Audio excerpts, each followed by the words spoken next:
அனைவருக்கும் வணக்கம். காலையில் ப்ரீ மார்க்கெட் அனலைஸில் கொடுத்துருந்த சப்போர்ட் அண்ட் ரெசிஸ்டன்ஸ் என்ன ஒர்க் ஆயிருக்காங்கிறது இந்த போஸ்ட் மார்க்கெட்டை போட்டு பார்க்கலாம். நம்ம ஒவ்வொரு நாளும் ஒரு ஸ்ட்ரைக் சூஸ் பண்ணி ஒரு வேல்யூ கொடுக்குறோம்.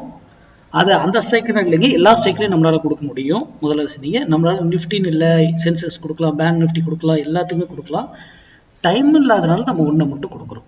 ஒன்றுத்தில் ட்ரேட் பண்ணால் போதுமானது. ஓகேங்களா? சரி, இன்னைக்கு எக்ஸ்பைரி டேயில் 0 to 0 கால் ட்ரேட் பண்ணியிருப்பீங்க ஸ்டூடெண்ட்ஸு. அது மட்டும் இல்லை, இன்னைக்கு எஸ்எம்டி பற்றி ஸ்மார்ட் டிசைடர் பற்றி ஒரு ஃப்ரீ வெபினாரும் 11 மணிக்கு கண்டக்ட் பண்ணியிருந்தோம். அதுவும் அதுலேயே நான் ஒரு சில இதெல்லாம் சொல்லியிருந்தேன். எக்ஸாக்டாக அது ஃபஸ்ட்டு 400 ரீச் ஆகணும் அப்படின்னு ஆயிடுச்சு.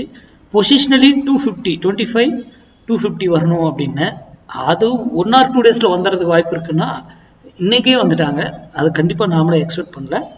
பொசிஷனலி 250 டார்கெட் இருக்குன்னு மட்டும் தான் சொல்லியிருந்தேன். அதுவும் நடந்திருக்கு. அதில் அதை சொன்னதை வச்சு ஒரு சில ஸ்டூடெண்ட் நல்ல ப்ராஃபிட் பண்ணியிருக்காங்க. எடுத்து எனக்கு ஸ்க்ரீன்ஷாட்டை ஷேர் பண்ணியிருக்காங்க. ஓகேங்களா? அந்த மாதிரிலாம் பண்ணாதீங்க. யார் எதை சொன்னாலும் நம்பாதீங்க. முதல்ல இன்க்ளூடிங் மீ, நான் சொன்னாலே நம்பாதீங்க. நான் சொல்லி கொடுத்த மேக்ஸ் என்ன சொல்லுது அது சரியாக இருந்தால் மட்டும்தான் அதை செயல்படுத்தணும். இல்லையா எடுத்துக்க கூடாது யார் சொன்னாலும். புரியுதுங்களா?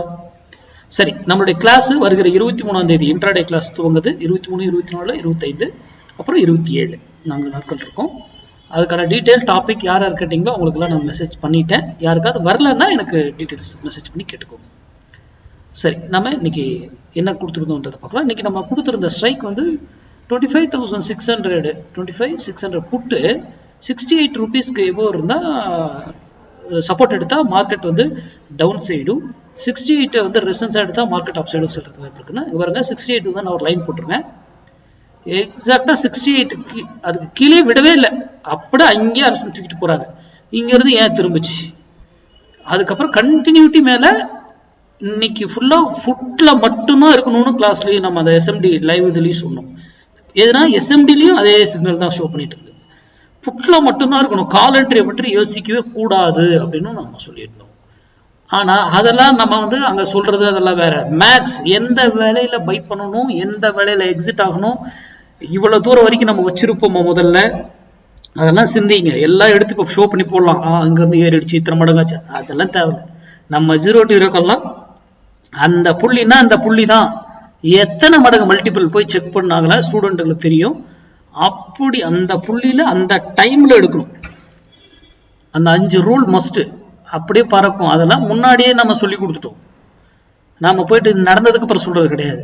இன்னைக்கு நடக்குமா நடக்காதாங்கிறது முன்னாடியே தெரியும். அதுதான் நம்ம மேக்ஸா இருந்து படிங்க. உங்க பகுதியில் உங்க தெரிஞ்சவங்க யார் சொல்லி கொடுத்தாலும் கத்துக்கோங்க. இல்லையா நீங்களா ஓனா ப்ராக்டிஸ் பண்ணி ட்ரேட் பண்ணுங்க. மார்க்கெட் சப்போர்ட் அண்ட் ரெசிஸ்டன்ஸ் வச்சு மட்டும் தயவு செய்து ஆப்ஷன் பையிங் பண்ணாதீங்க தயவு செய்து. அடுத்த வீடியோவில் சந்திப்போம். நன்றி, வணக்கம், வாழ்க வளமுடன்.